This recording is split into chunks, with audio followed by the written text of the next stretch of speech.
2018 July 1 ನಾನು ಭಾಳ ಸಾಲ ಮಾಡ್ಕೊಂಡ್ಬಿಟ್ಟಿದ್ದೆ ಸರ್. Financial commitment. ಸ್ವಲ್ಪ ಪಾಶ್ ಆಗಿ ಹೇಳ್ಬೇಕಾದ್ರೆ ನಾನು ಸಾಲ ಮಾಡ್ಕೊಂಡ್ಬಿಟ್ಟಿದ್ದೆ. ಊರು ಬಿಡುವಂಥ ಪ್ರಸಂಗ ಬಂತು. ಬೇರೆ ಬೇರೆ ವೈಯಕ್ತಿಕ ಸಮಸ್ಯೆಗಳು ಇದು ಆದವು. ನನ್ನ ಹೆಂಡತಿಗೆ ಏನು ವಿಷಯನೇ ಗೊತ್ತಿರಲಿಲ್ಲ, ನಾನು ಸಾಲ ಮಾಡ್ಕೊಂಡಿದ್ದೀನಿ ಹಿಂಗಿದ್ದೀನಿ ಅಂತ. ಅವಳು ಸ್ವಲ್ಪ ಮುಗ್ದೆ. ಅವಳಿಗೆ ಹೆಂಗೋ ಗೊತ್ತಾಗ್ಬಿಡ್ತು ನಾನು ಇಷ್ಟು ಸಾಲ ಮಾಡ್ಕೊಂಡಿದ್ದೀನಿ ಅಂತ.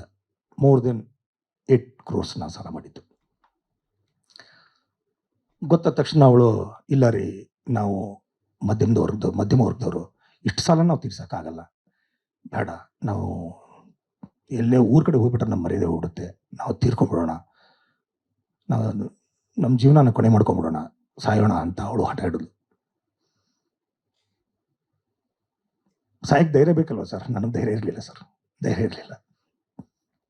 ನನ್ನ ಹೆಂಡತಿಗೆ ಧೈರ್ಯ ಇತ್ತು, ನನಗಿರಲಿಲ್ಲ ಧೈರ್ಯ. ಚಿಕ್ಕ ಮಗು, LKG ಮಗು, ನನ್ನ ಮಗ, ಒಬ್ಬನೇ ಮಗ. 3 ದಿನ ಬರೀ ಕಣ್ಣಲ್ಲೇ ನೀರು ಹಾಕಿದ್ವಿ, ಏನು ಮಾಡಬೇಕು ಅಂತ. ಸಾಯ್ಬೇಕು ಅನ್ನೋ ವಿಚಾರ ಇದ್ದಾಗ ಒಂದು ಫೋನ್ ಬರುತ್ತೆ ನಮಗೆ, ನನ್ನ ಮಿಸ್ಸಸ್ ಊರಿಂದ ಒಂದು ಫೋನ್ ಬರುತ್ತೆ.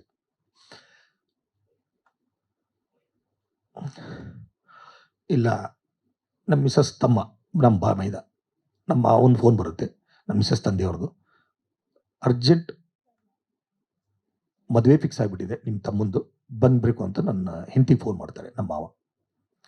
ನನಗೂ ಮಾಡ್ತಾರೆ, ನೀವು ಬರಬೇಕಳೆ ಅಂದರೆ ನನ್ನ ಮಗನ ಮದುವೆ ಫಿಕ್ಸ್ ಆಗಿದೆ, ಅಚಾನಕ್ ಫಿಕ್ಸ್ ಆಗಿದೆ ಅಂದರು. ನಾವು ಇನ್ನು 3 ದಿನದಲ್ಲಿ ಸಾಯೋದ್ರ ಬಗ್ಗೆ ವಿಚಾರ ಮಾಡ್ತಾ ಇದ್ದೀವಿ, ಇನ್ನು 6 ದಿನದಲ್ಲಿ ಮದುವೆ ಫಿಕ್ಸ್ ಆಗಿದೆ. ಯಾಕೆ ಅಂತಂದರೆ ಅವ್ರದ್ದು ಇಂಟರ್ ಕಾಸ್ಟ್ ಮ್ಯಾರೇಜು, ಅಲ್ಲಿನೂ ಸ್ವಲ್ಪ ಪ್ರಾಬ್ಲಮ್ಗಳಾಗಿದ್ದು.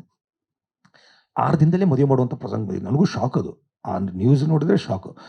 6 ದಿನದಲ್ಲಿ ಮದುವೆ ಅಂತಂದರೆ ನಂಬಕ್ಕಾಗ್ತಿರ್ಲಿಲ್ಲ. ಯಾವುದೋ ಒಂದು ಸಣ್ಣ ಚೌಲ್ಟ್ರಿಯಲ್ಲಿ ಇಟ್ಕೊಂಡು ಏನೋ ಮದುವೆ ಮಾಡಿದ್ರು ಅವ್ರು. ನಾವು ನಮ್ಮ ಸಾಯೋ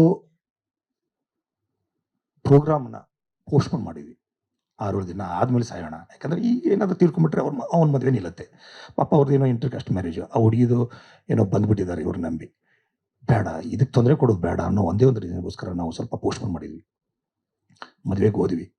ಮದುವೆಗೆ ಹೋಗ್ಬೇಕಾದ್ರೆ ನನ್ನ ಕಡೆ ಹೇಳಿದ್ನಲ್ಲ ಸರ್, ಬರಿಗೈಲೇ ಲೆಕ್ಕ, ಹೆಚ್ಚು ಕಡಿಮೆ ಲೆಕ್ಕ ಹಾಕಿದ್ರೆ ಬರಿಗೈಲೇ 15,000 ಇತ್ತು. ನಾನು ಯಾವುದೋ ಬಡ್ಡಿ ಕೊಡಬೇಕಾಗಿದ್ದು ದುಡ್ಡು. ಜುಲೈ 1, 2018 ಸಾಯಂಕಾಲ 4 ಗಂಟೆ ನಾನು ಬೆಂಗಳೂರು ಬಿಟ್ಟಿದ್ದೆ ಸರ್. ಬರಿಗೈಲೇ ಬಿಟ್ಟು ಮನೆ ಕಿಲಿ ಹಾಕೊಂಡು ಹೋಗ್ಬೇಕಾದ್ರೆ ಅನ್ನಿಸ್ತಾ ಇತ್ತು, ನಾನು ವಾಪಸ್ ಬರ್ತೀನೋ ಇಲ್ಲೋ, ಏನಾಗ್ತೀನೋ ಅಂತ ಗೊತ್ತಿರಲಿಲ್ಲ. ಕಿಲಿ ಹಾಕೊಂಡು ಹೋದ್ರೆ ಎಲ್ಲನೂ ಇಲ್ಲೇ ಬಿಟ್ಟು ಹೋಗ್ಬಿಟ್ಟೆ. ನನ್ನ ಹೆಂಡತಿ ಮಗನ ಕರ್ಕೊಂಡು ಹೋಗ್ಬಿಟ್ಟೆ. ಮದುವೆಗೆ ಹೋದ್ವಿ. ಮದುವೆಯಲ್ಲೂ ನನಗೆ ಉತ್ಸಾಹ ಇರಲಿಲ್ಲ. ಏನಂದ್ರೆ ನನ್ನ ಜೀವನ ಏನಂತ ನನಗೆ ಗೊತ್ತಿಲ್ಲ. ಇಷ್ಟು ಸಾಲ ಮಾಡ್ಕೊಂಡ್ಬಿಟ್ಟಿದ್ದೀನಿ, ಇಷ್ಟು ಪ್ರೆಷರ್ ಇದೆ, ಹೆಂಗೆ ತೀರಿಸ್ಬೇಕು ಅನ್ನೋದು ಗೊತ್ತಿಲ್ಲ. ಆದರೂ ಹೆಂಗೋ ಯಾರಿಗೂ ಗೊತ್ತಾಗ್ಲಾರ್ದಂಗೆ ಹೆಂಗೋ ಜೀವನ 6 ದಿನ ಮ್ಯಾನೇಜ್ ಮಾಡಿದ್ವಿ. ಮದುವೆನೂ ಆಯಿತು. ಈ ಮದುವೆ ಒಂದು ಎಪಿಸೋಡಲ್ಲಿ ಯಾರೋ ಒಬ್ಬ ಒಂದು ಶಕ್ತಿ ಅಂದ್ಕೊಳ್ಳಿ, ದೈವಿ ಶಕ್ತಿನೂ ಅಂದ್ಕೊಳ್ಳಿ, ಯಾರ್ದೋ ಮೂಲಕ ನಮ್ದು ಏನೋ ವಿಷಯ ಗೊತ್ತಾಗ್ಬಿಡುತ್ತೆ ಯಾರಿಗೂ. ಗೊತ್ತಾಗಿ ಅವರು ನಮ್ಮ ಹತ್ರ ಆಣೆ ಪ್ರಮಾಣ ಮಾಡಿಸ್ಕೊಂಡ್ರು, ನಮ್ಮ ಹಿರಿಯರೊಬ್ಬರು.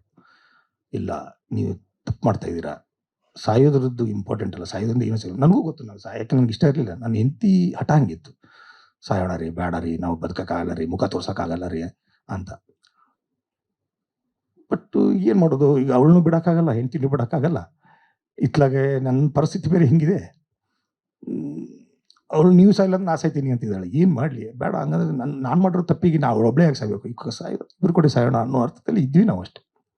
ಅದು ಏನೋ 1 ಎಳೆ ತಪ್ಪಿದರೆ 1000 ಎಳೆ ತಪ್ಪಿದಂಗೆ ಅಂತಾರೆ.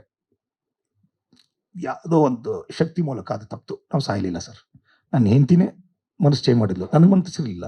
ನನ್ನ ಹೆಂಡತಿನೇ ಚೇಂಜ್ ಮಾಡಿದ್ಲು. ಆಯ್ತು ರೀ, ನಿಮ್ಗೆ ಹೆಂಗೆ ಅನ್ಸುತ್ತೆ ಹಂಗೆ ಮಾಡಿ ಅಂದು. ಜುಲೈ